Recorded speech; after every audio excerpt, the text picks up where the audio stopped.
आज जो union budget पेश किया गया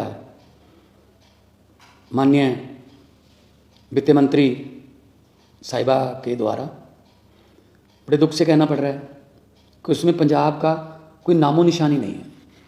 इससे पहले 26 जनवरी की झांकी पंजाब की गायब थी, रिपब्लिक डे से पंजाब गायब था, अब देश के बजट से पंजाब गायब है। ये समझ नहीं आती कौन सा बदला ले रहे हैं ये पंजाबियों से।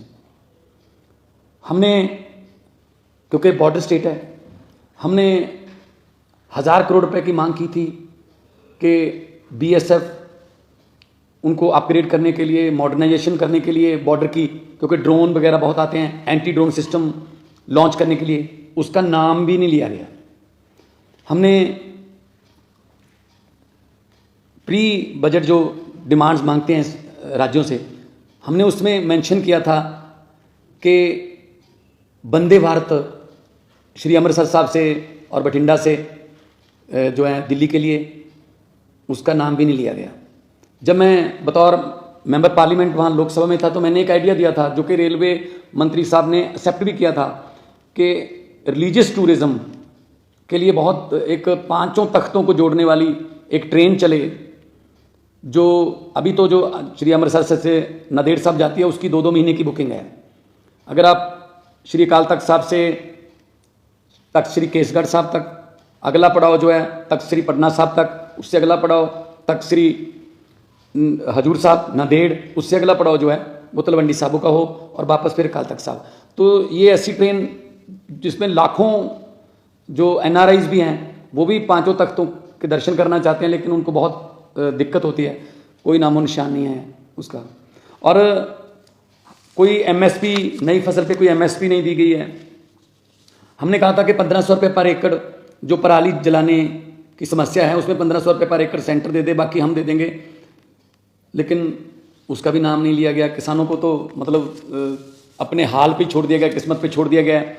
और हम कॉलेज बना रहे हैं, 16 नए मेडिकल कॉलेज बना रहे हैं।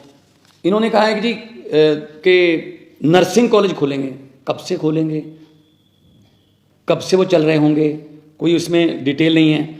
और सबसे बड़ी बात है कि शेड्यूल्ड ट्राइब्स के लिए काफ़ी सहूलतें दी गई हैं, अच्छी बात है, लेकिन शेड्यूल्ड कास्ट के लिए कोई भी ऐसी स्कीम नहीं है कि जो शेड्यूल्ड कास्ट हैं, एससी हैं, बीसी हैं, जो पिछड़े वर्ग से हैं, उनको ऊपर उठाने के लिए, उनको उनका जीवन स्तर ऊपर उठाने के लिए कोई पैकेज हो। तो सिर्फ कागज़ में लिपटा हुआ एक लिखती एक स्क्रिप्ट थी।